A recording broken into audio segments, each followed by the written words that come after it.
Hello, welcome back. I hope you all went and had lunch with a local business, a small business, whether you ordered it or you stopped in. I hope you all are supporting small this week during Startup Week. So, our next session I'm really excited about. It is with Katie Hill. She is one of my co-workers at the Entrepreneur Center. She is an entrepreneur in residence for the Entrepreneur Center, and she is the customer guru.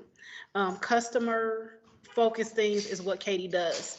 So she is going to talk to you about the customer-centric startup. So without further ado, Katie, the floor is yours. Thank you so much, Lakeisha. I really appreciate the opportunity to be here. I'm going to screen share really quick because I have some slides here that I would like to run. So give me 1 second. Pull that up. All right, can you guys see that? Can you guys see that? Okay, perfect. So hi, everybody. Thanks so much for being here for this session on the customer-centric startup. As Lakeisha said, I am Katie Hill. I am an entrepreneur in residence at the Entrepreneur Center here in Dayton. Prior to starting in that role, I founded a company called Commuter Ads, which is a location-based media company that advertises on public transit. Before that, I worked at an advertising agency in Chicago called Leo Burnett, and I also earned my MBA from Chicago Booth. And I am obsessed with customer care, so I'm really excited to be able to talk about that topic today. And the reason I wanted to sort of talk a little bit about my career path at the start of this is just so you could get to know me a little bit better, but also because I think you'll see influences from every stage of my career in this content today. So I hope you find it valuable. As far as what I look forward to talking to you about today is we're going to explore customers at a fundamental level. We're going to talk about customer opportunity assessments. We're going to talk about customer experience analysis, and we're going to talk about customer care fundamentals at the end. And I'm going to ask for your questions and insights along the way. Not just questions. I would love to get your feedback if you have examples of something relevant in your business that relates to what we're talking about. We'd love to hear that, and I encourage you guys to engage with each other out on that question page as well. So yeah, let's move on. So the other thing I wanted to mention was that in building this presentation, I really did try to consider a variety of businesses that might be in the audience today. So hopefully there are nuggets in this that apply to you regardless of your business stage, regardless of your business model, and regardless of how you interact with your customers. I think that I really did try to structure it so that there were relevant examples in all cases. And if I talk about something that you're having a hard time to your business, please call that out and ask me about it, and I would be happy to dig into that a little bit further. Okay? So with that, let's jump right in. And I wanted to start this session by asking a pretty big question, which is what makes a business a business? And I wanted to go ahead and answer that question immediately because it goes straight to our topic, which is customers. Customers make a business. Customers are defined as a customer is an individual that or business that purchases another company's goods or services. And then in bold, I indicate that customers are important because they drive revenues. Without them, businesses have nothing to offer. So I think that this is a critical point to make, that customers equal revenue and revenue equals business. So until you have a customer, I would argue that you are not in business. You might have a very exciting hobby or passion. You might have a really great research project, but until you have a paying customer, you are not in business. And so for anyone who has acquired their first customer, I say congratulations to you. That is no easy feat. And the fact that you have somebody who is willing to fork over money for the product that you've brought to market is an incredible accomplishment. So with that, let's think a little bit further about customers and about that action of forking over their money. Is we cannot lose sight of the fact with our customers that they work hard for their money, right? And also that customers have choices.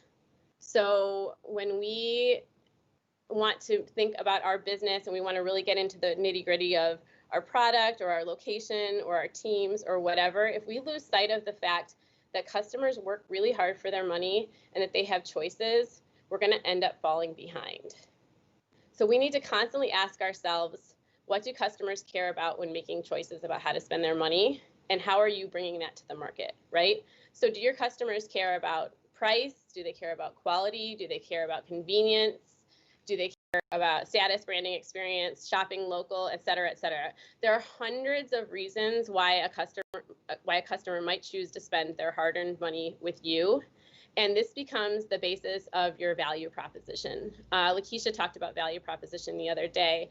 And between the hundreds of different reasons why someone might purchase with you, then there become hundreds of thousands of combinations of unique value propositions that hopefully you're bringing to the table. And so that's really important to hone in on that. But we can say universally, customers care about how you make them feel. If a customer has a bad experience, if a customer walks away from interacting with an organization, odds that they're going to continue to want to spend their hard-earned money with that organization are low. So through that, then the customer experience that you deliver can become a strategic advantage or disadvantage, right? So the reason why people come back to you is because of how you make them feel. And I have a sun and a moon here because at the end of the day, ultimately, like, our customers are our sun and our moon, right? Without them, we are not in business. And we need to make sure that we stay in business with them by making them feel great. So I have a reflection question here. And the question I'm asking here is, how do you want your customers to feel when they experience your organization? So think about that for a second. But don't think about it too long because it's actually a trick question. What we really want to ask ourselves is, how do customers want to feel when they experience your organization? And I'll give you an example of the difference between how we want our customers to feel and asking the question, how do customers want to feel? And this is a health and wellness track, and I like to work out. I like variety in my workouts, and I go to Speakeasy Yoga, I go to Rinse Cycle, I go to Space 3, I belong to LA Fitness, so I have lots of different options. And the way that those business owners might want me to feel when I go into their spaces or into their classes might be, they want me to feel healthy, they want me to feel strong, they want me to feel empowered, they want me to feel part of a community, and those are all great, right? But the reason that I work out is because I want to feel relaxed. Ultimately, I want to walk away from a 45 or 50 or 60-minute class, and I want to feel more relaxed and more stress-free than when I walked into the space. And so if the class or the place isn't offering that experience to me, then I'm probably going to find another option that does deliver on that feeling that I'm seeking. So this is why it's great to have ideas about the customer experience that you want to deliver, but it's really important to think about, what is the experience customers are asking for? How do they want to feel? Make sense? Okay, but so how on earth do we know what is in the head of our customers? This is where the idea of customer discovery comes in. And customer discovery is a bottom-up, customer-focused, and interview-based research activity, which is to say you find customers, potential customers, and you talk to them. You ask them about what they're looking for. You talk to them about your value proposition. You talk to them about their ability to spend money on your service or product, and you garner insights by talking to customers. You can do this, and you can do this via surveys too, by the way, and it doesn't have to be expensive or complicated. You can, for free, build a Google form and push it out to all of your, to everyone you know, or anyone who you think is in your particular customer niche, and see what they say. One of the things that you need to be careful about, though, is that you don't, that you actually are open to the feedback that you're getting, and that you're not using the research to validate or to to sort of, that you're not leading the research into the outcomes that you're expecting to find, but that you're really seeking true insights. The other side of this is market research. Market research, by contrast, is top-down, it's market-focused, and it's more document-based. So this goes to the overall opportunity. How big is the market? You can figure these things out by simply Googling or finding journals, going to the library and doing, this is like more what we think about as secondary research. And these two things together, you know, help you pinpoint exactly what your opportunity is. But a word of caution on doing this research. A very common mistake that we see made is the idea of, oh, 1% of, if I just capture 1% of $1 billion market, I have a $10 million business. But that's simple math and not much more. Anybody can say that about anything. The question that immediately follows that then is, well, how on earth are you going to do that? How do you execute against that? How do you build a $10 million business? What does that look like? I think the more important insight that you get is, hey, this is $1 billion market. That means people see value in this area and they're willing to spend their money on it. And I want to be part of it. I'm going to find a niche, and that's how I'm going to, but there's something here, is basically about as much as you can get out of market research. The other thing then on the customer discovery side is remembering that survey reporting or interview reporting is not actually buyer behavior. So people might all day say, yeah, I'd spend $1,000 on your gym membership, right?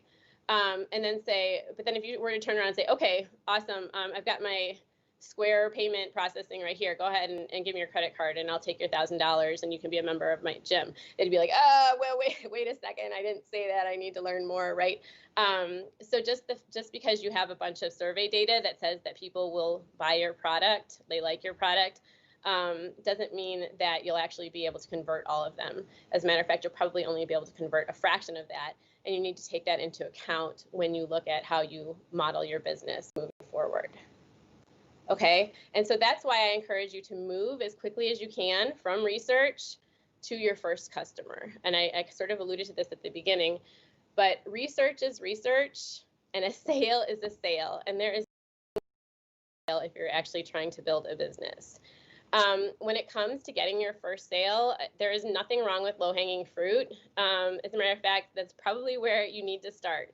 So if your friends and your cousins and your parents want to buy your products, sell it to them, that's great. And as a matter of fact, I would say if your mom won't buy your stuff, you're probably in trouble. So go ahead and sell it to your mom and sell it to anybody who originally wants to buy it, and then grow from there.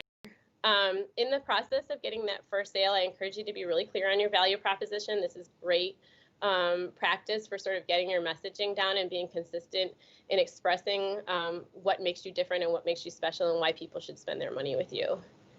I encourage you to pay attention to and then also work to overcome objections. So in the process of selling your product,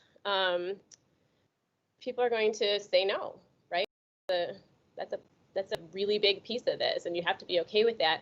But there's a lot of information in those no's, and I encourage you to actually extract as much information from those no's as you can, because those will give you insights as to, one, how to turn them to yeses, or two, just in general, you know, what makes you different, what makes your particular niche that say yes, what makes them different from the no's, so that you can focus on them even better.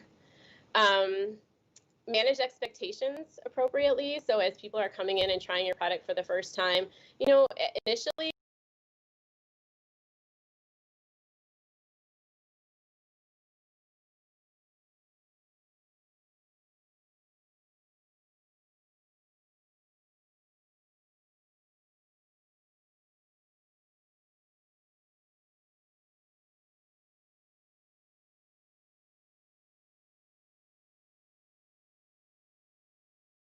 as they are, but we need to take it one step further and actually say, do you see how valuable that is? You understand what I'm talking about? Awesome. Would you like to purchase it, right? Can I make you my first customer? Can I make you my third customer? Don't be afraid to ask for that sale. And then if you do get the sale, be prepared for it.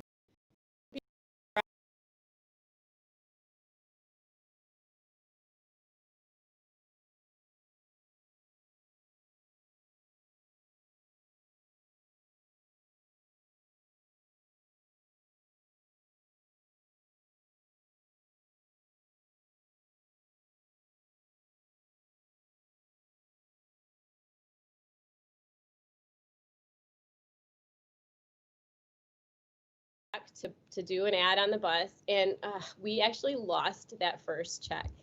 It was mortifying, but we were simply like, we couldn't believe we made a sale. We weren't ready for it, and we didn't have our financial systems in place, and so we had to go back to her with our tail between our legs and ask her to rewrite a check to us, which she did very graciously. She was very, very sweet, but you know, be ready for that first sale and then ultimately deliver on your promise. Okay, so that's my thoughts on getting that first customer. And so with that, I'll take a pause to see if there's any questions at this point. I'm going to check my app really quick. I can't see, all I can see when I'm doing this presentation is the slides, so it's hard for me to see what else is going on. So let me double check really quick. Okay, it looks like we don't have any questions. All right, so keep going. So once you have your first customer, then we want to think about the customer experience.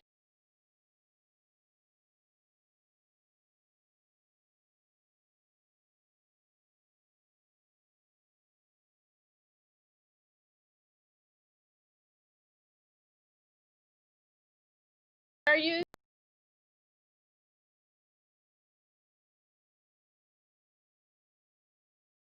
same page with that? So to that point, let's talk a little bit about what the customer experience continuum looks like.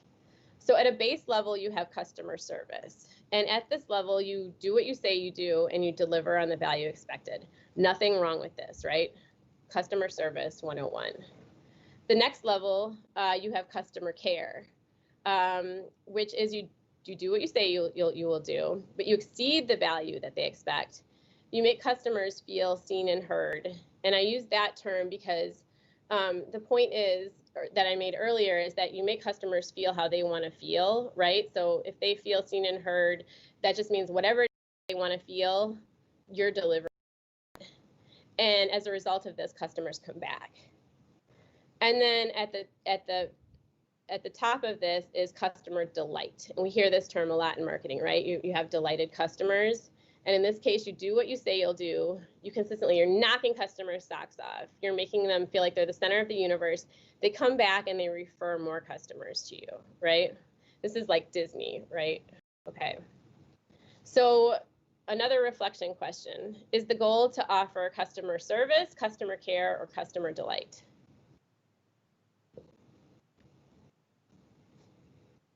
Okay, it's kind of a trick question.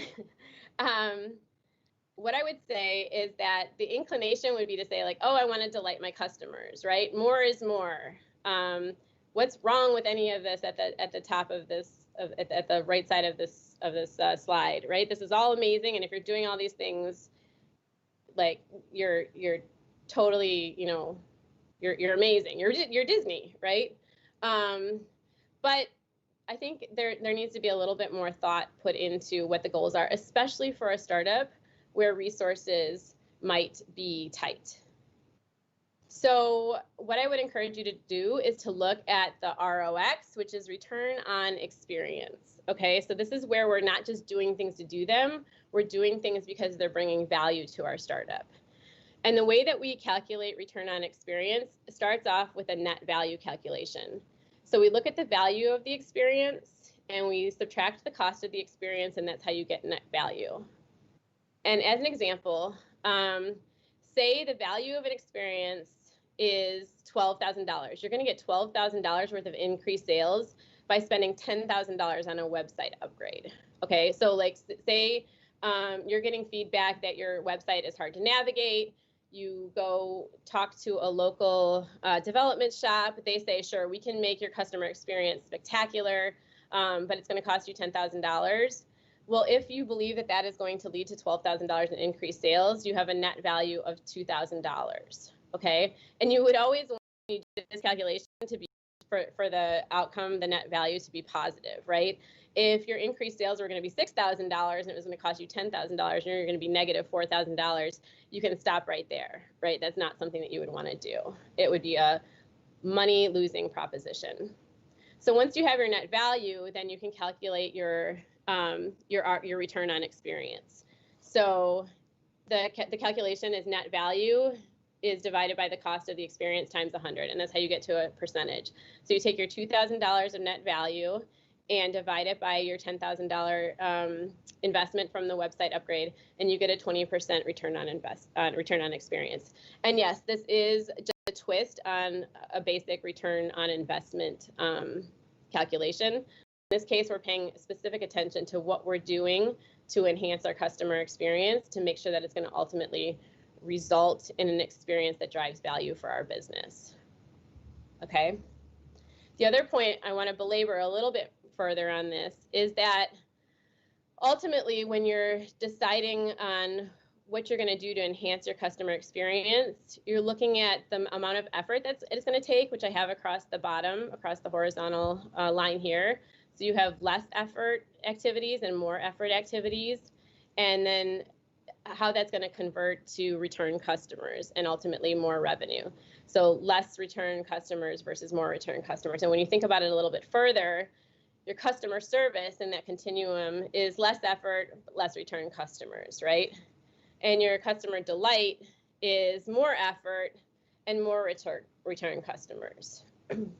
So the idea at the beginning was like, oh, we're knocking everybody's socks off, they're going to keep coming back. Well, yeah, but that doesn't come for free, right? That's going to require some serious effort. And so we need to make sure that it makes sense.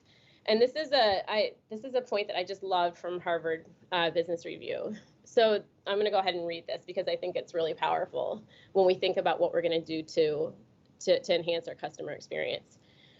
Customers' impulse to punish bad service, at least more readily than reward delightful service, plays out dramatically in both phone-based and self-service interactions, which are most companies' largest customer service channels. In those settings, our research shows loyalty has a lot more to do with how well companies deliver on their basic, even plain vanilla promises than on how dazzling the service experience might be. Yet most companies have failed to realize this and pay dearly in terms of wasted investments and lost customers. Okay, I just feel like this point is so important, again, especially in a startup environment where we just don't have a lot of money to waste, right? Every single dollar that we spend has to be really thoughtfully spent. And so the point here too, I've got a couple more data points, is that according to PwC, 32% of all customers would stop doing business with a brand that they loved after one bad experience. And on the delight side, only 1% of customers feel that their customer service expectations are always met. So a third of your customers stop doing business after one bad experience, while only 1% ever feel like they're getting everything that they want. So the point is, delight is not only expensive, but it's really hard. And the lift that you get on that is it's hard to find data on that. Frankly, that's why I don't have that data point, because it's hard to find the data. But we do know that if you don't do the basic things right, and people do have an experience, they will run away quickly. So that is why I'm advocating for something in the middle that I'm calling customer care, which is to say it's moderate effort with more return customers. And I'm going to talk a little bit about how moderate that effort really is, because I actually would call it, it's not so much effort as it is just intentionality. But we'll talk about that in a minute.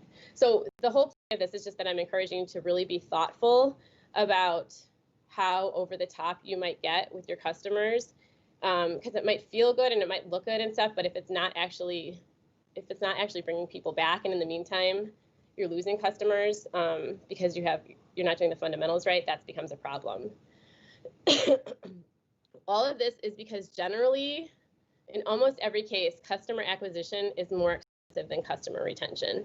So we put all this money and effort into getting new customers, and then if we don't do work to hold on to them, then they're flowing right out, right? So the data says that over $136 billion is lost each year in companies due to avoidable customer switching.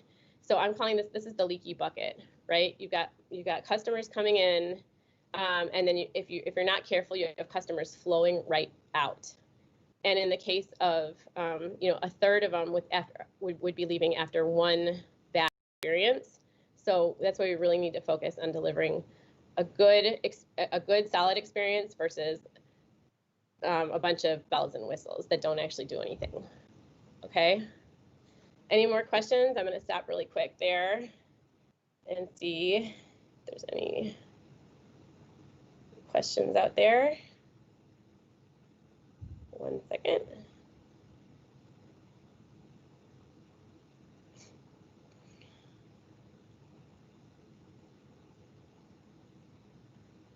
I'm checking.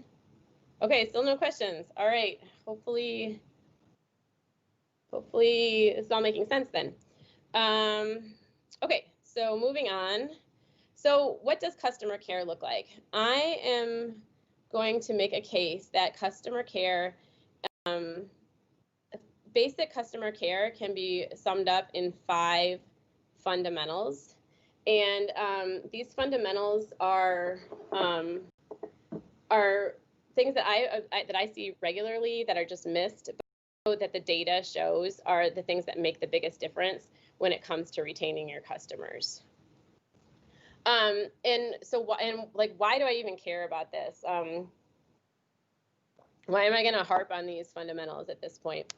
And the reason why I bring this up is because I've had the benefit of really hardcore client service training. When I was at Leo Burnett, we would get hired, and then the client would not even know that we had been hired for 6 months.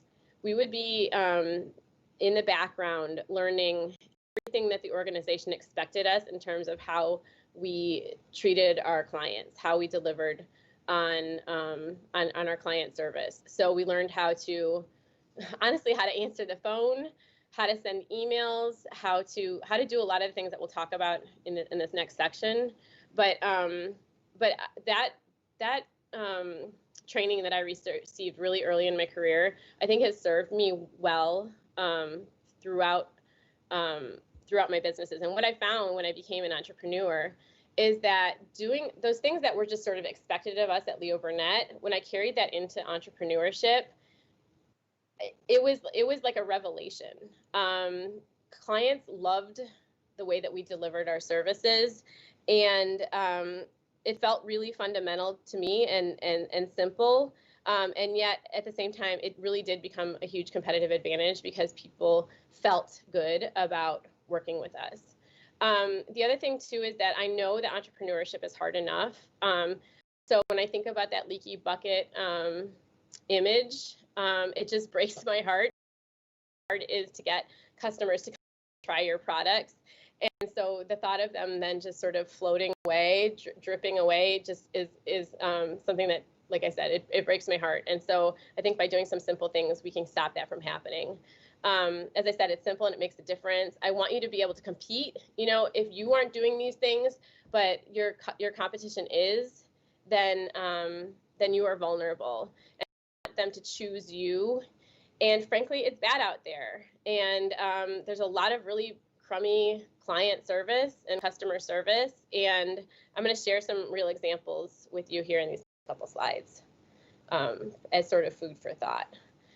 So with regards to 5 fundamentals, I've got some whelps and some winners. So in the customer-centric approach, fundamental number 1 is to make it easy for clients to do business or customers to do business with you. So in this example, we've got the goofball in these scenarios is Knucklehead, and the winner in these scenarios is named Savvy. And all names have been changed, but these are all real examples. So the innocent are protected, but this is real life stuff here. So via email, hey Knucklehead, I heard about your product from a friend. My business needs what you provide. Can we connect soon? 4 days later, Knucklehead gets back and says, hey, nice to meet you. Can you please text me so we can find time to talk? I mean, that's an approach, but that's not very easy. What Knucklehead did was just put it right back on this potential client and gave them more to do. By contrast, Savvy gets that same email. Hey, I heard about your product. Can we connect? And she says, hi, nice to meet you. I've attached some info about my services. Are you available next Tuesday or Wednesday afternoon for a 30-minute Zoom so I can learn more about your needs? So, right, these are very different approaches. And which one do you think is most likely to get the business in this case? And also, how do you think that Savvy versus Knucklehead made the person who was sending the email feel, right? And here, 4 days later, it must not be that important to you, right? And you're throwing it right back on me to do something. Versus Savvy, who is responding in a timely manner, and offering and seems eager to meet, like this person is making me feel like she's interested in working with me, right? That feels good. Okay, the second fundamental is to manage expectations. I've talked about this a little bit throughout the presentation, but this is a winner. It's seen on a local website, talking about their processing times. Processing times, please allow 7 to 10 days for processing. Our homemade products take a little longer than other big companies, but that extra care is why our product is the best on the market. Okay, so right from the get-go, if I place the order and you don't tell me anything about processing time, I'm probably in today's prime world expecting to see your product in my mailbox in, what, 3 or 4 days, right? Tops. But here you're telling me in advance that, you know, I'm not even going to start looking for this in 2 weeks, and then I'm not going to be surprised when it shows up later, right? So right away from the get-go, my expectations are managed, and I'm going to be disappointed. Fundamental number 3 is engage with customers. And I am making this so simple. There are so many ways you can engage with customers, but I think at basic level, and it's amazing how much this doesn't happen, is that you acknowledge people quickly and you thank them sincerely and you do it every single time. The acknowledging thing is, it applies across a variety of scenarios. If you own a salon or you own a restaurant and people walk into your space, they're sort of left standing there and there's nobody at the front desk or at the hostess stand to greet them. And they just kind of feel awkward and they're like, I don't know, am I supposed to seat myself? Am I supposed to sit over here? Like, what am I supposed to do? It just, the whole thing just starts to feel weird. And again, it makes you feel like I don't know, it makes you feel awkward, and that's not cool. Same thing, or on email and written communications, right? You send a note, and when people take a really long time to get back to you, it just feels icky. Versus when you respond quickly, it makes the customer feel important. And then thanking people. I mean, it's such a simple thing you do, but every time they walk out of your salon, or every time they walk out of your store, every time they walk out of your restaurant, thank you for coming, you know, or every time they pay your invoice, you know, got your payment, thank you so much, love working with you, look forward to, you know, more work next month or on the next project. We like to do all kinds of fancy things, right? We want to acknowledge people's birthdays, and we want to, well, that's a big one for me. It's like, like you remember my birthday, but if I send you a simple question, like it takes forever to get back to me, the whole thing just starts to feel inauthentic when those little basic things aren't done well. Fundamental number 4 is anticipate needs. So here's an example via Instagram DM. Hey, do you have a parking lot? And Knucklehead says, not at this location. Versus the winner with Savvy, hey, do you have a parking lot? There is a public parking garage half block south of our location, and there is also metered parking in front of our store. We also offer convenient pickup. If you'd like to order on our website at savvybizowner.com, you can park in our 15-minute spot, and we'll have your purchase ready when you arrive. Okay, obviously these are completely different responses that convey completely different feelings. And the difference here is that, so Knucklehead answered the question, right? Do you have a parking lot? Not at this location. Okay, you answered the question, but that's not what the customer wasn't really asking about a parking lot. Was asking, which Savvy understood, is how convenient is it for me to come visit you, right? That's the question they're asking. So you're anticipating what they're actually needing, and she's needing reassurance that it's going to be convenient for her to come see you. She's not asking about a slab of concrete next to your store, right? So understanding that and really anticipating what the customer is asking can really set you apart. And then finally, number 5 is owning your mistakes. So none of us are perfect. Knucklehead is going to make mistakes. Savvy is going to make mistakes. Everyone's going to make mistakes, but the real opportunity is in how we handle it. So in the Whelp case, hi, the new photos on the website appear blurry. So say that this is like a photographer and they've uploaded some new content to your site. And Knucklehead says, please email your concerns to me. I'm with another client now, but I'll 24 hours per the terms of our contract. Okay, that, like, yikes. The winner one on the website are blurry. Hi, I'll look into that within the next 30 minutes and get it corrected. I'll keep my progress via email. My apologies. And then via email, you actually follow up 30 minutes later. I'm looking into the problem. And look, you're not always going to be able to solve everything right away, right? But you just keep in touch and you let people know that you're working on it and that you care about their concern. You keep them posted. I'm still working on it. We're making progress. And oh, yep, it's fixed. Awesome. And, you know, we'll make the adjustment. We learned our lesson. And thank you so much for your patience, right? This is beautiful client service right here. And what more could anybody ask for? Mistakes are going to happen, but it's how you resolve it. The other thing that I'm making a point here too about the way in which we communicate. So in business, we've become more and more multi-channel, right? So people like to text, they like to DM, they like to email, they like to phone call. They like to chat, they like to do all kinds of things. And this can become overwhelming, right? And there's nothing wrong with wanting to direct certain communications via certain channels. That's completely fine. However, when it comes to making mistakes, when mistakes are made, it's not really, it starts to feel disingenuous when you're willing to text with a client all day when you're reeling them in on the sale, or when they're praising your work, or whatever the case may be. You're all above and beyond with regards to communicating then. But as soon as a problem pops up, then all of a sudden it's like, hey, I just want that on email, and I'm going to go strictly to the terms of our contract, right? Like, you can't have it both ways. So, or that's going to feel like, oh, now all of a sudden the rules have changed and you're imposing things on me when things aren't going right. That starts to feel not great for a customer. So I think it's important to think carefully about how you communicate via the channels, and just be consistent. If you're going to use a channel for sales, I would encourage you to also use it for complaints, basically, is how it comes down to. It's like, I think about like Spectrum, right? When I want to sign up, I can get right through. And when I want to cancel, or when I have a problem, there's a big long wait, right? Like, that just feels gross.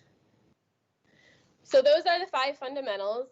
Make it easy, manage expectations, engage with your customers, anticipate their needs, and own your mistakes.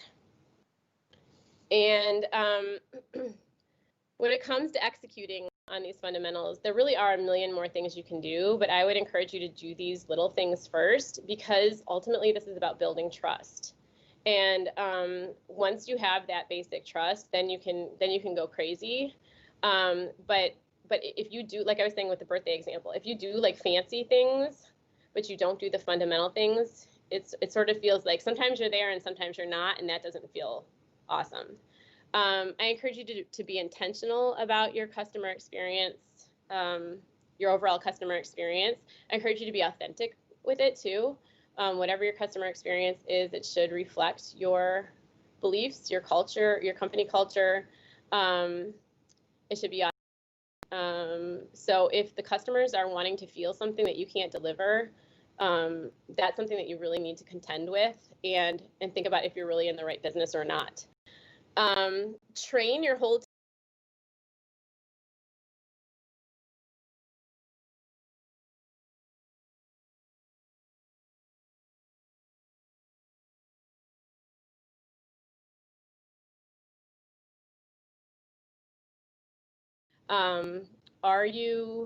what are your general response times?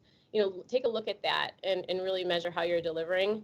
And if you do these 5 fundamental things, 9 times out of 10, you will be beating your competition. Odds are your competition is not actually executing on these 5 things. And if you are, they're simple, they don't cost a lot of money, but they can put you ahead. And I'll also say in terms of like, okay, I've got all that, how do I level up? I would say take time to reflect on how, on observing yourself, your business, through the eyes of your customer. So really like taking a look at it, not from you as the owner, but putting on that customer hat. What is it like to walk through your door? What is it like to peruse your website? What is it like to engage with your socials? And really look at it from that perspective and find opportunities. The other thing I encourage you to do is observe your competition. See what they're doing. If you're not aware of what the competition is doing, you could be a little bit naive as to how the market is working, and you could miss opportunities. At the same time, if you see your competition making mistakes and you know that you are delivering, you can be reassured in that. I also encourage you to observe competitive environments. And by that, I mean, look at places in your industry where the competition is really, really stiff and see what they're doing. An example of this is restaurants in New York City. When there's 6 restaurants on every single block, the competition is very stiff, and so people tend to do things really well, and that is why that food scene continues to elevate again and again and again in big cities where there are lots and lots of choices. So think about that for you. If you're in a super competitive environment like that, what would you be doing? And that's a great way to level up. And then also gathering customer feedback. I would encourage you to regularly talk to your customers, survey your customers, just making sure that you're keeping a pulse on how your customers are feeling about what you're delivering. Okay, and that is everything I have. Do we have any questions or anything at this point? I'll check again. 1 second.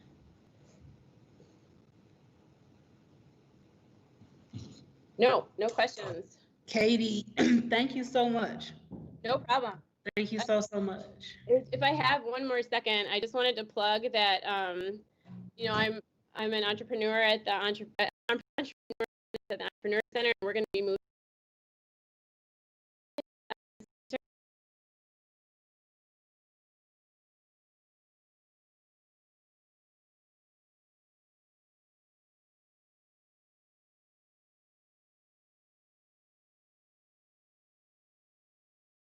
business, and you get points for that as part of the Startup Week game. So please look for that.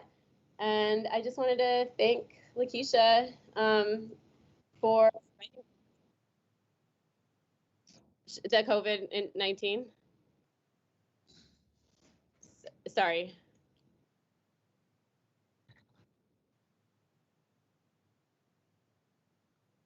Oh, sure. So I was just saying that I'm an entrepreneur in residence at the Entrepreneur Center, and we're going to be moving to the hub at the arcade this winter. So we would invite everybody to come see us there in that beautiful new space. We can't wait to welcome everyone there.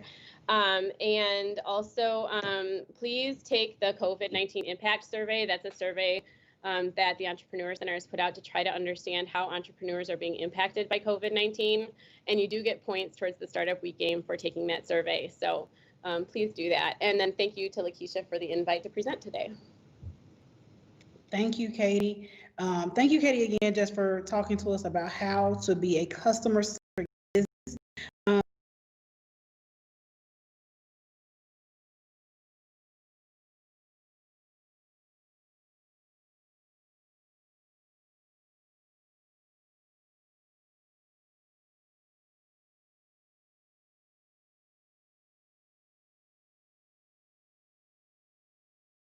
So again, thank you for joining us for Startup Week, and they want me to thank me. So thank me for being a track captain. Thanks, Shantae Winston, for being the track captain. You know, I don't get to thank myself very often on camera, so there you have it. So thank you. Grab a snack, go visit one of the small businesses